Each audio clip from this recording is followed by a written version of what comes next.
Welcome to the Season of Self-Love podcast. I am your host, Nyomi Banks, and I am thrilled to have you join me on this transformative journey. You see, every day we dive into a powerful conversation about self-discovery, healing, and empowerment. This podcast is brought to you by Ask Nyomi and Elevate Me Self-Discovery, where we believe that loving yourself is the first step to living a fulfilling life. You can expect insightful discussions, practical tips, and inspiring stories. Plus, we'll occasionally welcome special guests who will share their unique perspectives on self-love and personal growth.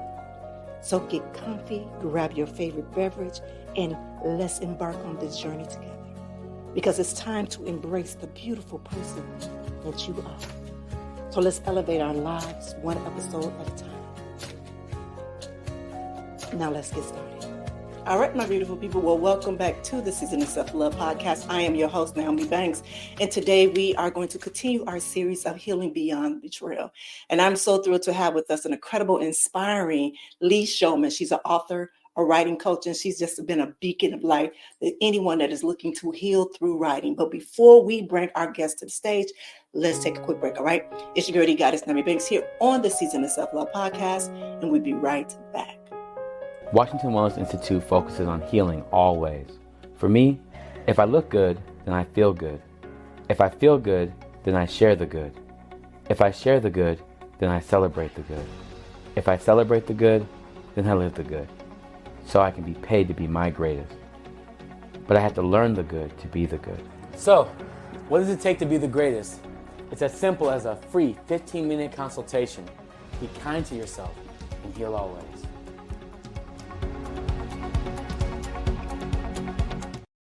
Are you ready to embark on a journey toward harmony and balance? Join us for our exciting new challenge, the 21 Days Living Balance Challenge on the Season of Self-Love podcast. As part of our monthly series, The Act of Balancing Life, this challenge will guide you through daily practices designed to help you harmonize your mind, body, and spirit.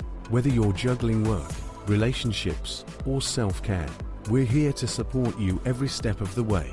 Don't wait, sign up now to take part in this transformative experience starting October 1st. Together, we'll build a community of balance, seekers ready to embrace joy and self-discovery. Visit our website or click the link in our bio to join the challenge today.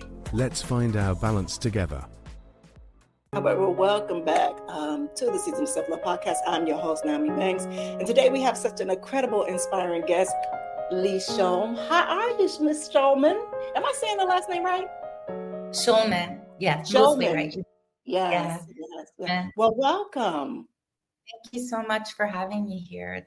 And I'm doing well today. How are you doing today? Good. So, well, before we do this, before we get and dive into our topic today, we're going to do a nice little guided meditation, all right? Nice. I love it. Please find a quiet place to sit comfortably and close your eyes. Now take a deep breath in through your nose, then exhale out of your mouth. Taking a deep breath in, hold for a moment, and exhale slowly. Now, as you continue to breathe deeply, I want you to imagine a warm light surrounding you, filling you with peace and calm. Let this light remind you of the love and the compassion that you deserve for yourself and from yourself.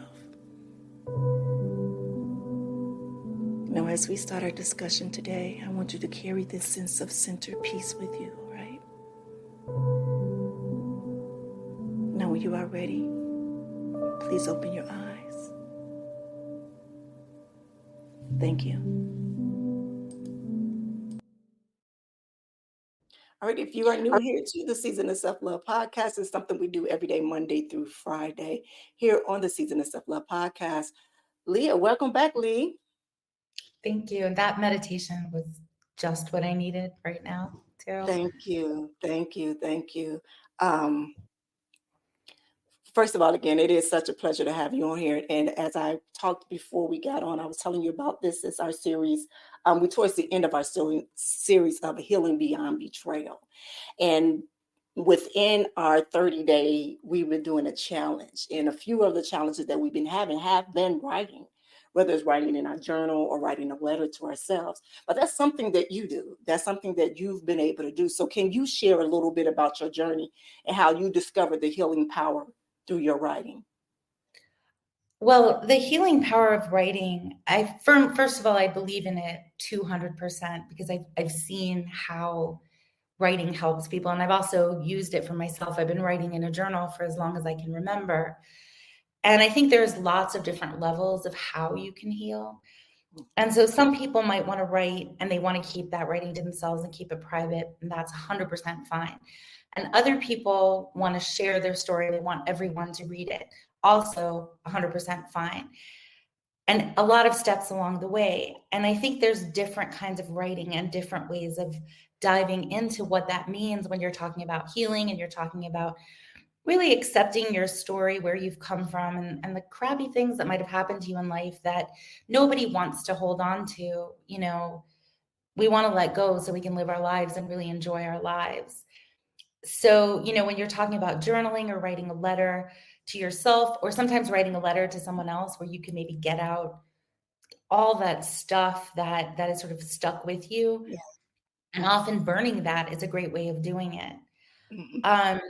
You know, and when I'm talking also about when you want to share your writing with other people, so if that means a short essay that you publish, or you write a memoir and you want to publish that, whether it's self-published or traditionally, there's, you know, something really interesting that happens when you write a book about your life and about things that people have done to you that have deeply hurt.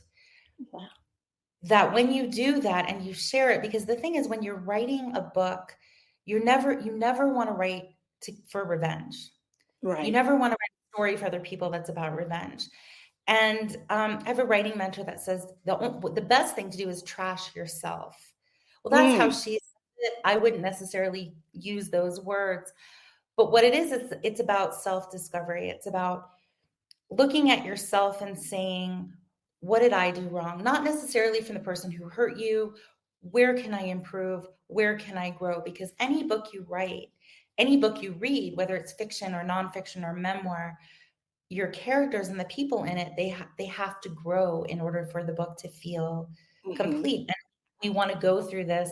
Here I am. I have this issue. These are the obstacles that get in my way.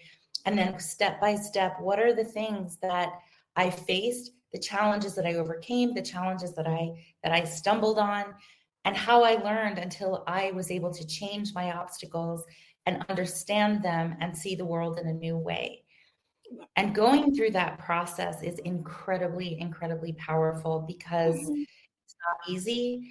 It really requires you to remember things that you may not want to remember. There are many times I work with people on memoir where I say, you know, we'll be in the middle of something and they're just like, I can't do this now. And they have to take a break, and that's okay too. So, you know, private healing is really nicely done when you're working on a book. And then you share it and other people can join in that healing with you. Yeah. So thank you for sharing that. So I want to say, because when you said trash yourself, if I know you see my face, but if the audience could have seen my face, I was, what the? Right. I was like, Right. oh. And so what I think she meant, and you can correct me if I'm wrong, I think she meant, and she even said self-discovery. So it's meaning to, you remember how I tell you all to be real, raw, and uncut with yourself. You know, and that means going through and sharing your emotions on how you feel. Then from there, then you start to grow, because now you know what you don't want to feel or don't want to do anymore. So you see your growth. So because when I heard that trash, I was like, who's that? Yeah.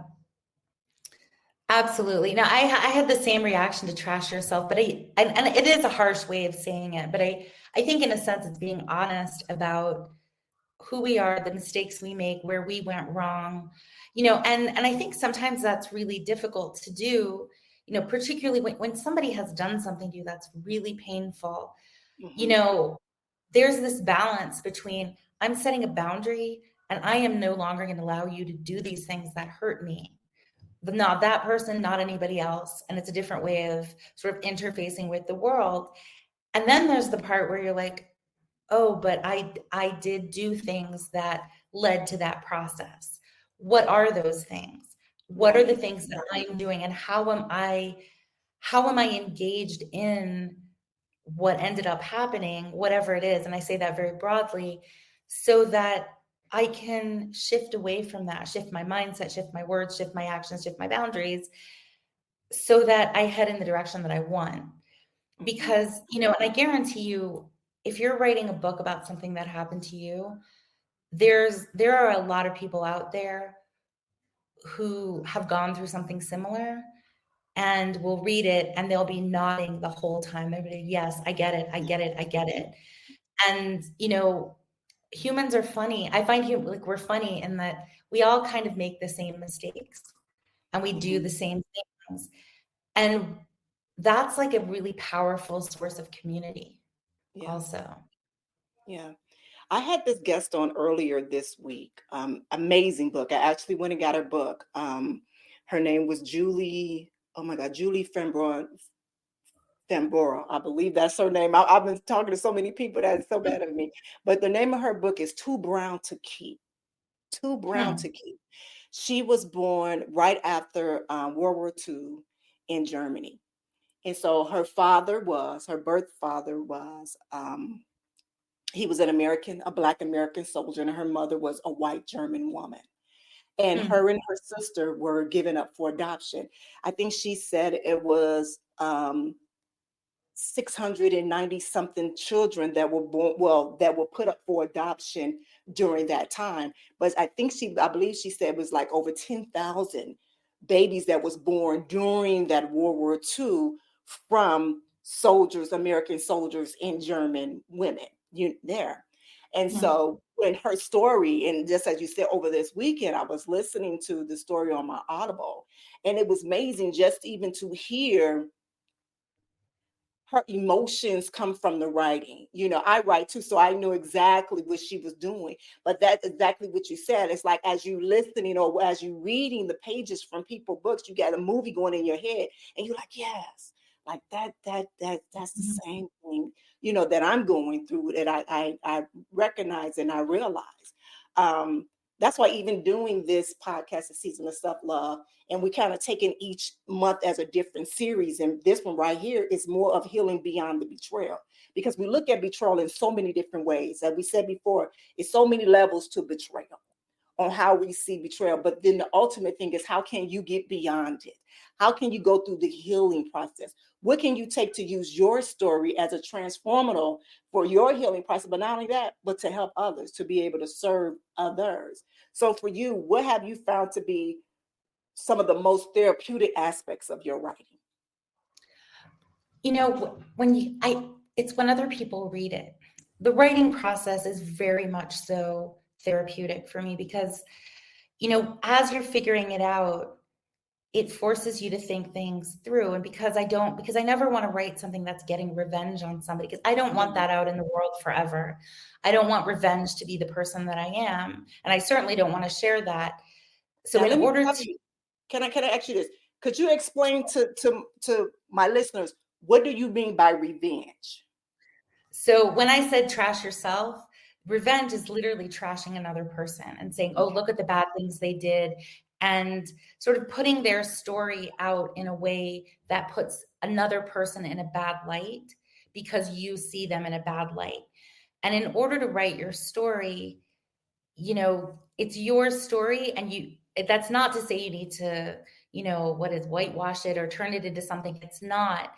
But there are different ways of seeing something that allow you to say, hey, this is what happened, that allows your readers or the people who hear you to say, yeah, that was the wrong thing to do, without putting your words in their mouth and without putting hatred or anger or negative emotions that I think come up very naturally when you are betrayed. And again, there's so many different ways of being betrayed, from small to big.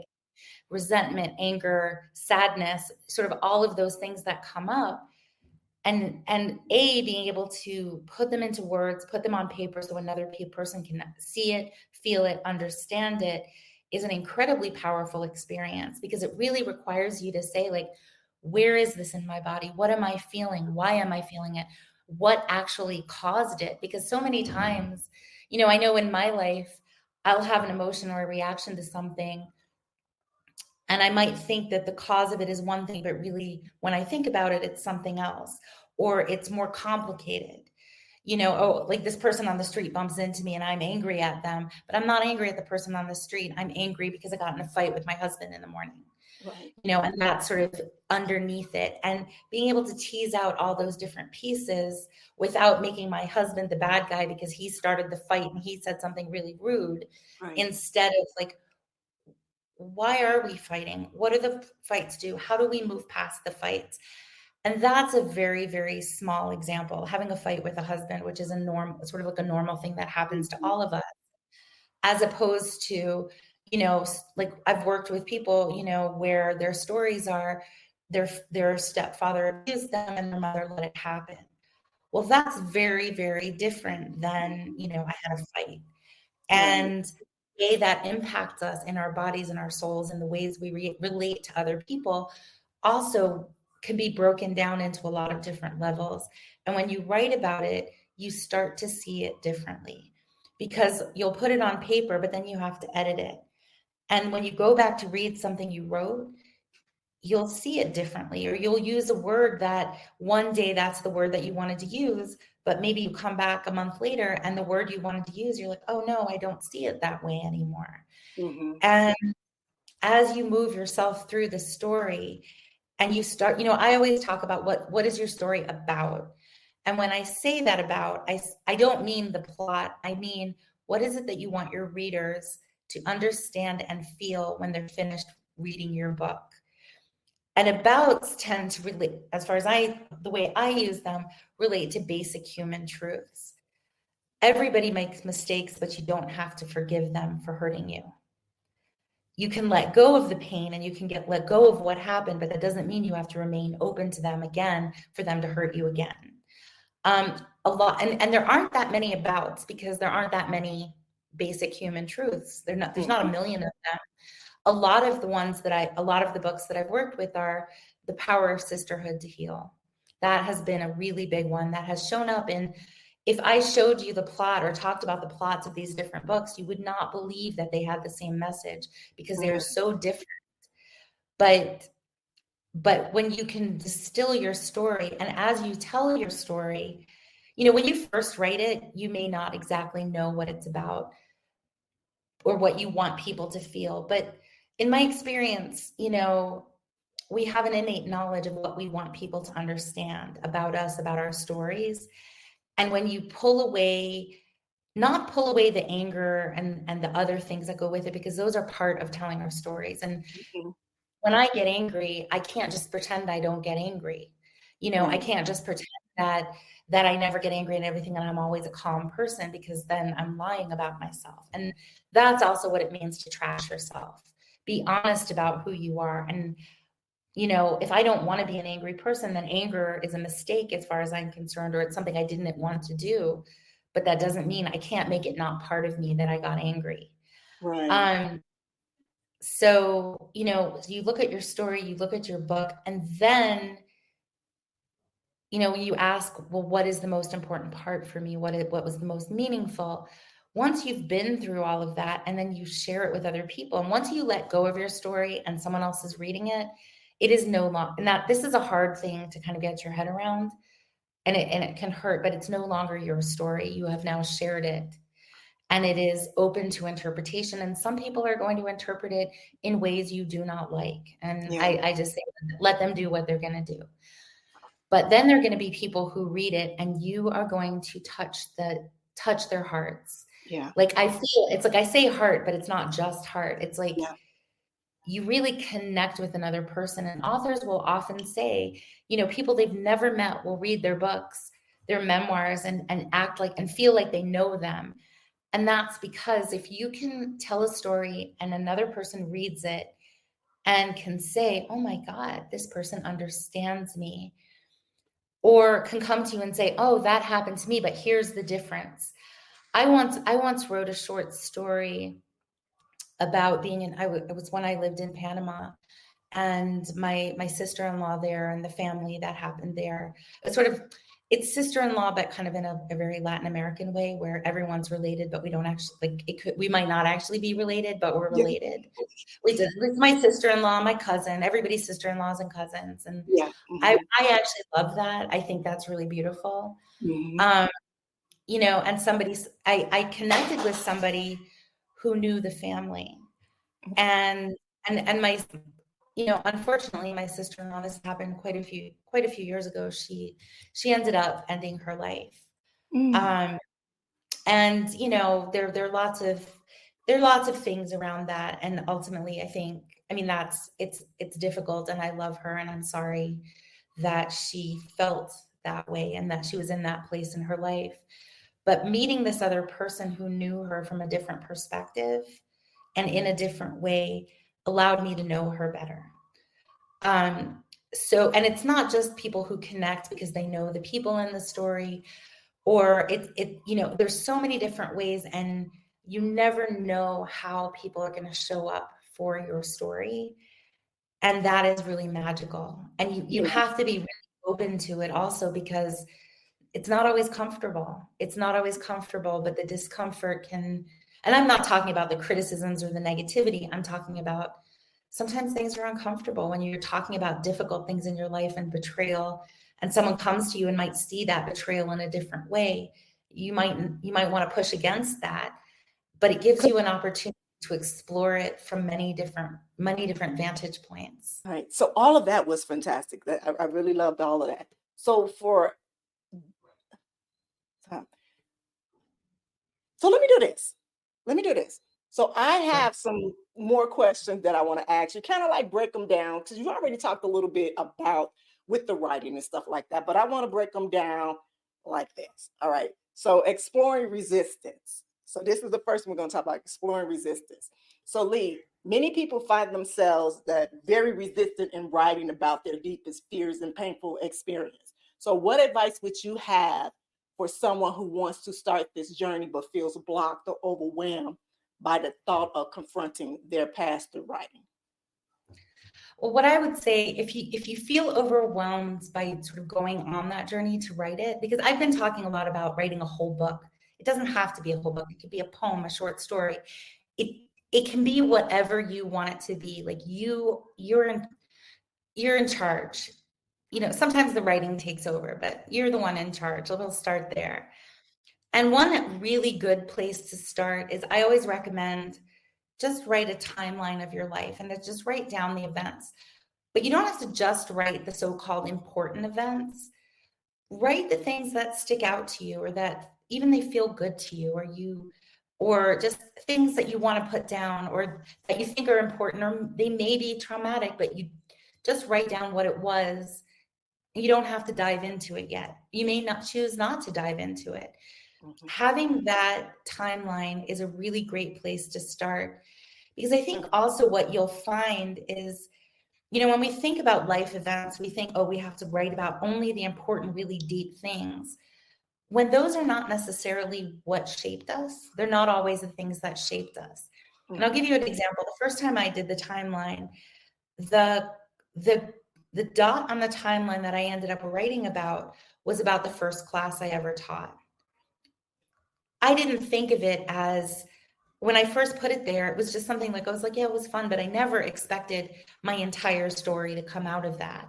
Mm-hmm. And it ended up being a story that to this day is deeply meaningful. It talks about the lesson I learned, and when you teach, that teaching isn't, I'd always grown up thinking teaching is a hierarchy. Teacher up here, students down here. And when I taught, the first time I taught with no experience, and I had no idea what I was doing, I found out that no, there has to be a give and take, and the people you teach need to be open to you as much as you're open to them. Mm-hmm. And that is my life philosophy. And it doesn't seem like it's that important. When I started, it didn't seem that important, but you can explore, take a moment and explore it, and let that moment be one that you enjoy exploring, and so the writing can be enjoyable to you. And then the more you do it, then you can pick up other parts if you choose to. The other thing, if it's difficult, you don't have to write graphically. There are many, many ways to write that suggest or that hint to it, and people know what you're talking about. So you can skip years of your life if you want to, and use one sentence to say what happened during those years. And then if you choose to go back and talk about it, you can. But if you choose not to, you don't necessarily have to. I really believe everything is one small step at a time. And writing a book, a story, whatever it is that you're writing, something that's difficult for you, is all about just take one tiny step. Let that be enough. You don't have to do everything. Thank you. Thank you for that. Here's another one that I want to ask you about. Um, Sure. we talk about mental health a lot. So in your experience, how does regular writing affects one's mental health overall over time? Well, I mean, there are studies, that talk about how writing affects your mental health. And okay, so there's specific types of writing. So there are studies that show if you write a gratitude journal, keep a gratitude journal. I'm blanking on the name of the psychologist, but 3 good things. If you do a search online for 3 good things, if you write 3 good things every day, basically the list of how that helps your mental and physical health is too long for me to even remember to Yeah. repeat now. Mm-hmm. But a gratitude journal, and I felt this, I keep a gratitude journal, and in the gratitude journal, I purposely only focus on the things that are good. And then I can sort of see when my mind wanders into, oh yeah, but this and that, and no, this is just for gratitude. Yeah. And that lets you see how your mind works. It lets you see, and it helps you train yourself to accept things in a more open way that has more gratitude. And I want to be very clear, that is not to say we're grateful and we ignore the bad things that happen to us. I think that is the opposite of what I mean. I think it's really important to be honest and clear about the difficult things that happen to us, Mm-hmm. but we don't want to get stuck in them. Right. And gratitude helps move us out. So, and then how writing difficult things can help our mental health. That is going to depend on the person, and it depends what's gone on in your life and where you are in the process of moving through it. And in that sense, the self-love podcast, I mean, the season of self-love, and what that means. I mean, you have a podcast on it, like you could talk about it forever. Yeah. Means the way I use that, what is it that I really need right now? What do I need? I'm dealing with this, things are going crazy. I mean, last week my mom fell, she hurt herself. I was visiting her. I ended up extending my trip. I was running back and forth to the hospital. I was taking care of my kid at the same time. And that's what I had to say. Like, well, what do I need? So, because all of us have these busy things in our lives, and it's not just busy, they're difficult. And you can pour your entire self into them and forget about yourself. Yeah. But I don't think we should ever do that. What do I need to do right now? What is it that I need? Do I need to sleep? Do I need to eat? Do I need to say, you know what? I'm not going to the hospital right now. I'm going to hang out and have breakfast with my kid. Or you know what? Let him be on an iPad for 4 hours. I'm just going to zone out and stare at the wall. And I think that is crucial to getting through those really difficult times. Yeah, I hear you. First of all, thanks for sharing that. Thanks for sharing that moment, because I knew even when you were writing me, I knew that was hard, me being a caregiver of my mother, And I'm going to share this just recently. I actually literally just got back home yesterday because I had a family emergency as well that I had to fly out of state. My oldest daughter was found with clots that were in her legs and in both of her lungs at such a young age. So with her not being able to breathe and stuff like that, when I got there, I kind of went through the same thing that you went. Like, okay, what's happening here? What's, such and such, and all of these different things and emotions that you go through, especially when you're on this track of success and you're moving, and all of a sudden just something that's not planned happens.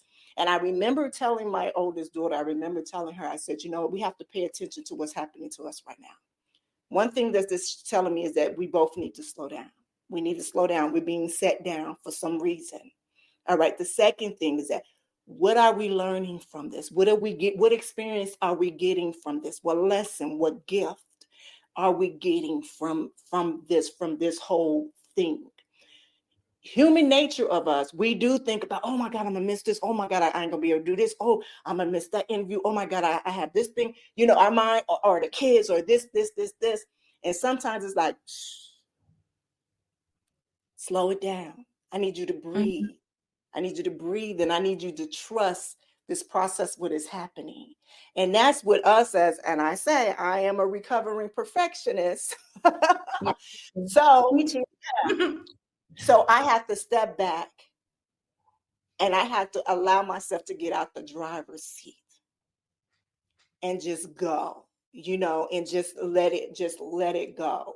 And I felt, as I was there with her during this week and helping her with things and stuff like that, I sat down and took me a break when I needed to take a break, because I knew I couldn't do nothing for her if I didn't take care of myself. So if anything to take away from here, you have to take care of yourself. You can't take care of your mom, or you can't take care of your kids if you ran down. That is one lesson that I truly did learn this past week, because it hit me right in the face of something that happened. Like, we were good one day, the next morning I get a phone call from a hospital. And I'm like, whoa. But then that we have to remember, okay, we're not being selfish because we're taking care of ourselves. We have to take care of our mental and our spiritual, so then we can show up as our best self for them. So you can show up as your best self for your mother. You can show up for your best self for your child. You know what I mean? Yeah. 100%. Yeah. 100%. And I have to say, I always say, anyone who worries that they might be selfish, people who are selfish don't worry about that. No. They don't worry about that. No, they don't. So, most likely somebody listening, you, me, if we think, oh God, I'm being selfish, and it doesn't usually come out like that. It usually comes out more like, oh, but this person needs this and this, and what I have to do this, and I have to do that, and I have to do that. It's like to-do lists. Yeah. And that's when it's like, okay, be selfish. I wrote a post on that once. I was like, just be selfish. Let people call you selfish. Let people do what you want, what they're going to say. You've got to take care of yourself first. You have to, and I thought about that all the time on the plane as as they were doing the like safety thing, and just kept going through my head. You got to put your safety, you have, if there's no oxygen first. Yes. Put your mask on first. Put your mask on first. And another, put your mask on first is a really great mantra. I'll figure it out is another great mantra, because you don't have to know everything. You don't have to be everything. You don't have to do everything. And then the other thing is, I am enough. I am enough. It doesn't, doing those other 40 things on your list is not the thing that's going to make you feel enough. It's not going to make me feel enough. And that was, because when stuff happens with family, and I definitely felt this when I was with my mom, and when I got back also, because I got back on Friday, and I completely took the weekend off. I did nothing. Just nothing. I didn't go out. I didn't call anybody. I didn't see anybody. And then Monday, when I was like, oh, starting work, and I love what I do, and I often will say, like, the fact that I love what I do makes it easy to sit down and do my work. But when I got up Monday morning, all I could think was like, I just felt completely devoid of confidence. I was like, how am I going to do this? And so much of what I do is rejection. If I send out a book to be published, it's rejected far more than it's accepted. Most of the things that I do are like that.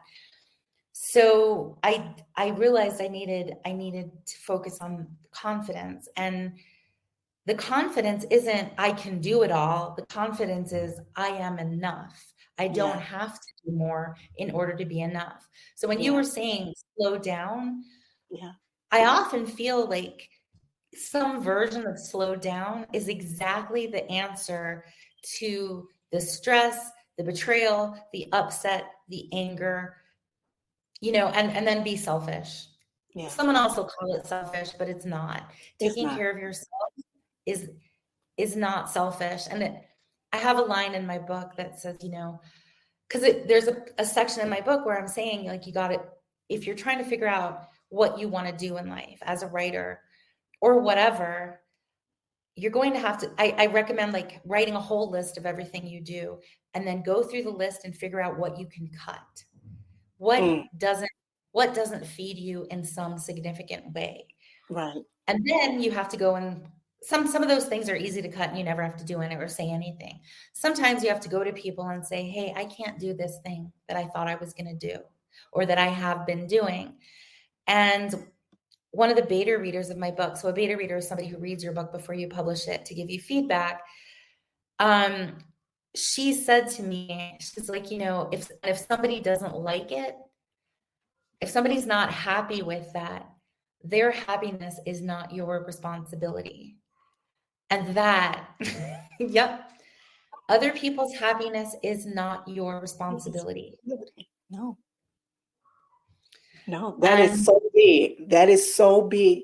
When you come to that realization, yeah, yeah, yeah, it's freeing, but then it's difficult when you go to apply these things in your life, particularly with people you've been around for a long time, and you're in these habits with them. It's difficult to be like, to tell them like, no, I'm not coming. No, I'm not coming this time. No, I need to do this other thing that may not look productive or right or whatever it is to you, but sorry, that's what I need right now. yeah, And you don't actually have to say that. You just have to tell it to yourself, not to yeah, other people, one way or another. This is what I'm doing. To yourself, it's what you're doing is fine. It's yeah, fine. You are enough. You are enough and you do enough. yeah. So yeah. So Thank there you, we go. Leigh. This has Thank been you. beautiful. Thank you. It truly has been beautiful. So before we go, because we have to wrap up, but before we go, could you please tell my listeners where can they find your book? I know you do coaching as well. Just let it all out. Let them have it. All Let them right. know where they can find you at. Okay, so the two best places to find me are on my website, which is leishulman.com. And I have a sort of a special, I guess, a gift for your listeners. So if you go to my website, leishulman.com/podcast, and you won't find it if you go to my website, you have to put in the podcast. There will be a little form that will allow you to, when you fill it out, I'll get the email directly. If you want to talk about your writing, what you want, we'll have a little session to talk about you, what you need, what you want. And then the other place to find me is Instagram. And I'm at Instagram at theleishulman.com. Sorry, no, theleishulman, no.com for Instagram. And Instagram is the social media place where I chat with people. I talk a lot on there. I put a lot of videos, all the events, workshops, free events, writing tips, they're all there. And if you comment or write, I always write back.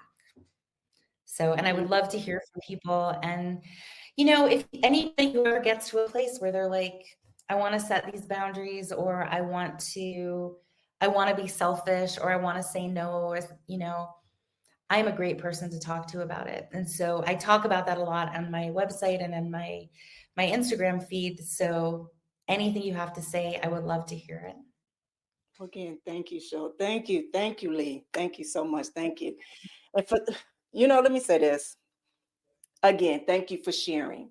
I say this. I've been saying this for the whole month and a half that I've been having guests on this show, and you all have been truly amazing. Every time, every single one of my guests have been able to confirm some things for me, as you as well has been confirming. So I want to thank you for that, and just giving us these empowering words for today. Truly, truly. And to our listeners out there, we hope that today's episode, that it inspires you to pick up a pen and start writing your way to healing. All right. So don't forget, if you have not already, to subscribe, rate us, review our podcast, and the next time for more empowering, make sure you tune in. All right. So until then, embrace your journey and yourselves fiercely. Have a good one. Thank you for joining us on this journey of discovery and empowerment here at the Season of Self-Love podcast. Remember, embracing self-love is a continuous journey, and we're so glad to have you with us. So if you enjoyed today's episode, please leave us a review. And don't forget to join our community on Facebook at Season of Self-Love. Connect with like-minded individuals who are also on their self-love journey. Now, if you have any questions or topics that you'd like for us to explore, we love to hear from you. Email us at seasonofselflove@gmail.com and let your voice be heard. So until next time, take a moment for yourself today and remember, you are worthy of love, joy, and all the beautiful things that life has to offer.